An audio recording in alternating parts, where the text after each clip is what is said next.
अज्ञात जंगल की कहानी। उत्तर भारत के हिमालय की तलहटी में एक घना जंगल है जिसे लोग अज्ञात वन कहते हैं। इस जंगल में कुछ ऐसा है जो हर किसी को डरा देता है। स्थानीय लोग कहते हैं कि वहां समय के साथ बहुत से लोग गायब हो चुके हैं। यह रहस्य जंगल को और भी खतरनाक और रहस्यमय बनाता है। कहानी शुरू होती है चार दोस्तों राकेश, अदिति, विकास और निखिल के साथ, जो इस जंगल के रहस्य को समझने के लिए ट्रैकिंग पर निकलते हैं। पहला भाग।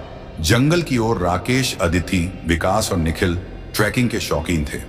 इस बार उन्होंने अज्ञात वन में एडवेंचर करने का सोचा। उन्हें स्थानीय गाइड रमेश ने चेतावनी दी, यह जंगल साधारण नहीं है, यहाँ लोगों को कई अजीब चीजें महसूस होती हैं। अगर आप जाना ही चाहते हैं तो ध्यान रखें कि सूरज ढलने से पहले वापस लौट आएं। दोस्तों ने रमेश की बात को हल्के में लिया और ट्रैकिंग पर निकल पड़े।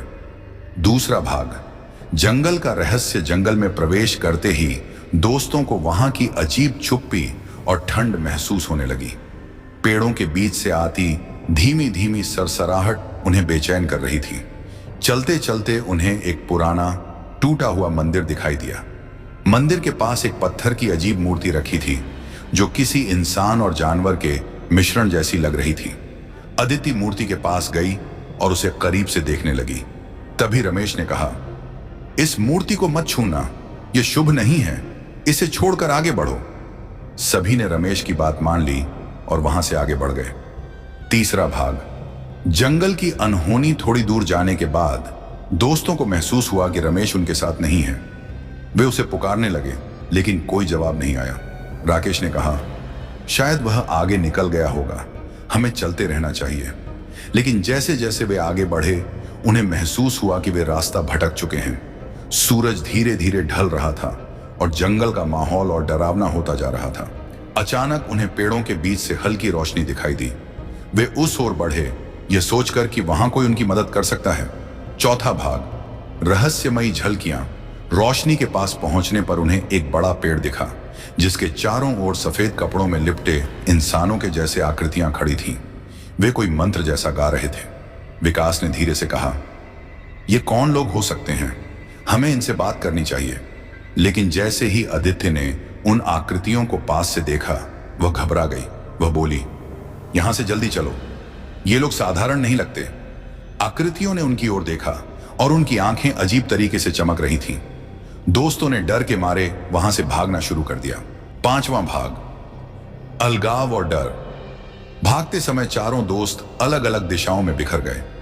अदिति जंगल के एक हिस्से में पहुंची जहां उसे पानी का एक झरना दिखा। झरना अजीब तरीके से चमक रहा था। विकास को अचानक अपने आसपास बच्चों की हंसी सुनाई देने लगी। उसने इधर उधर देखा लेकिन कोई नहीं था। निखिल को जंगल में एक झोपड़ी दिखाई दी। वह झोपड़ी के पास पहुंचा और अंदर झांका। वहां एक बूढ़ी औरत बैठी थी जो चुपचाप कुछ बुन रही थी। उसने कहा, तुम लोग यहां क्यों आए हो, यह जंगल तुम्हारे लिए नहीं है। छठा भाग। रहस्य का समाधान। बूढ़ी औरत ने निखिल को बताया कि यह जंगल एक पुराने श्राप से ग्रस्त है। सदियों पहले यहां एक तांत्रिक ने कुछ गलत साधनाएं की थी जिनके कारण जंगल में अजीब घटनाएं होने लगीं। यह जंगल अब आत्माओं का वास बन चुका है। यहां से बाहर निकलने का रास्ता तभी मिलेगा जब तुम शांत मन से प्रार्थना करोगे और जंगल से माफी मांगोगे। निखिल ने अपने दोस्तों को ढूंढा और यह बात उन्हें बताई। सभी ने मंदिर के पास जाकर प्रार्थना करने का निर्णय लिया। सातवां भाग। प्रार्थना और मुक्ति। मंदिर पहुंचकर चारों दोस्तों ने उस अजीब मूर्ति के सामने बैठकर माफी मांगी और जंगल की आत्माओं से प्रार्थना की। धीरे धीरे जंगल का माहौल शांत होने लगा। उन्हें ऐसा महसूस हुआ जैसे किसी ने उनकी प्रार्थना सुन ली हो। रमेश भी मंदिर के पास सुरक्षित मिल गया। अंतिम भाग।